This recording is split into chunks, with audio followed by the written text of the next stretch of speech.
Vaheguru Ji Ka Khalsa, Vaheguru Ji Ki Fateh. Welcome to this segment of Coach Gurbani's a-sabad-a-day, where we will be reciting the 20th stanza of Jup Pauri, and it goes as follows.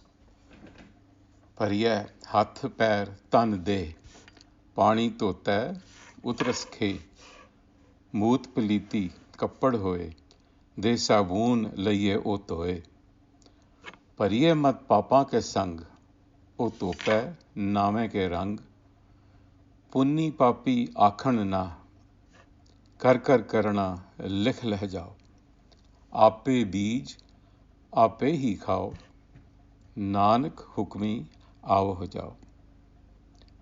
So in this stanza, Guru Nanak reiterates yet again that physical cleaning with water and soap, while it is appropriate for the body and the clothes, is really not appropriate for a tainted or a sinful mind. Only naam or intuitive knowledge is the solvent that will remove the stain. So this begs the question really in our mind, what is tainted or what is a sinful mind? That, it appears, is the crux of this passage.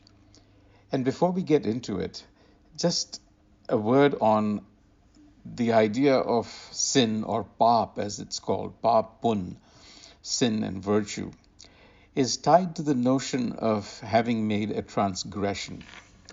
And when Guru Nanak appeared on the scene, the idea of paap or sin had come to mean transgression of one's ritual duty, or more importantly, transgression against the Brahmin. And pun was the other side, virtue, which had come to be centered around the fulfillment of desires through the performance of rituals, like going to a pilgrimage.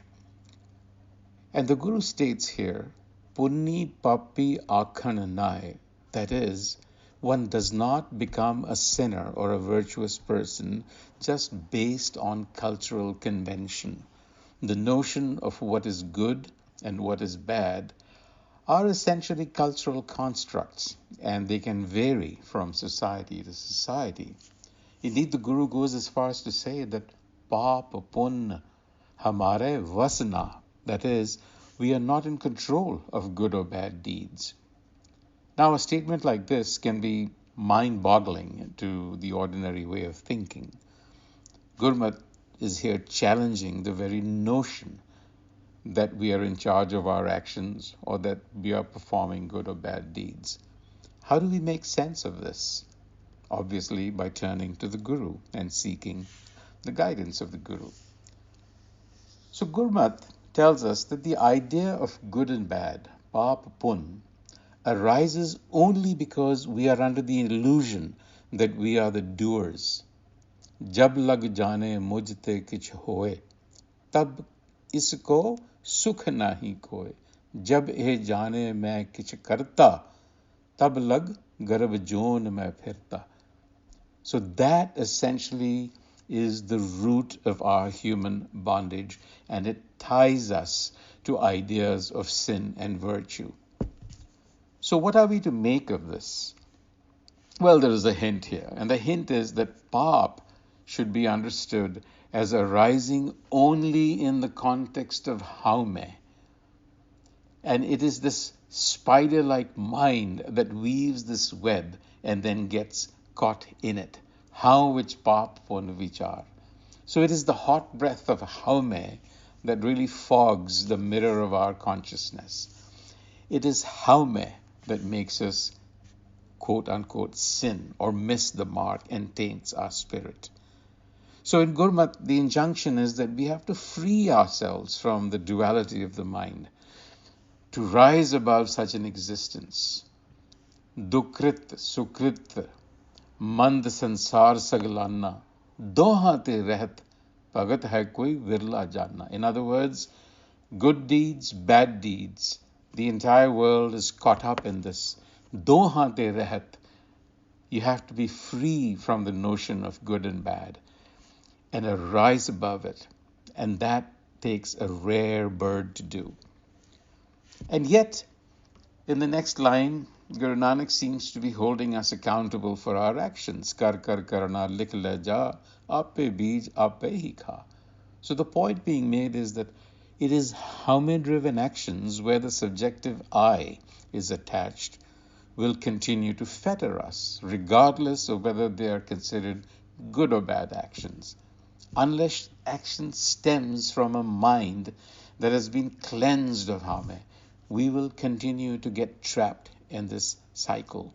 What exactly does it mean to be trapped in this cycle or in this bondage?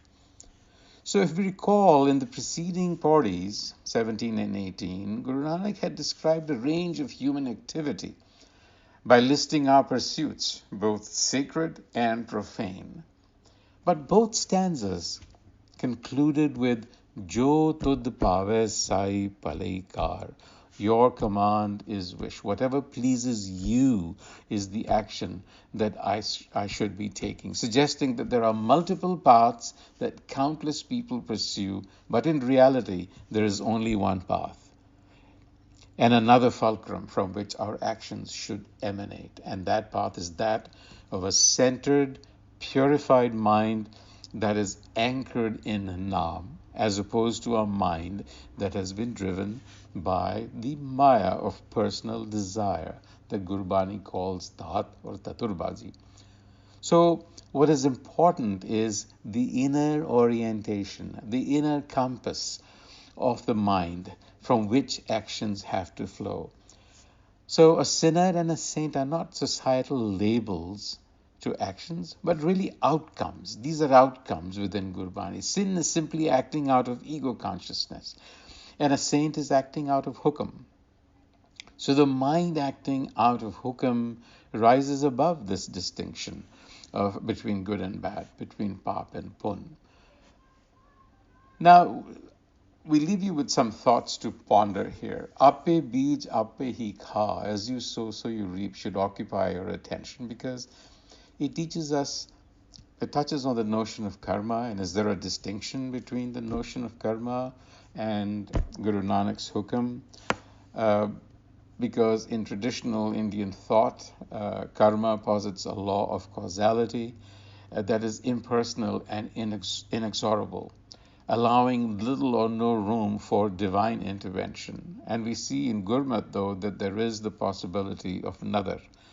Regardless, the thing to remember here is that when you are in hukum, you don't really have to make decisions about something that is good or bad. You know, in our everyday life, where we live in hukum, we're constantly asking ourselves, should I go this way or that way? Is that the right decision, or is that the right decision?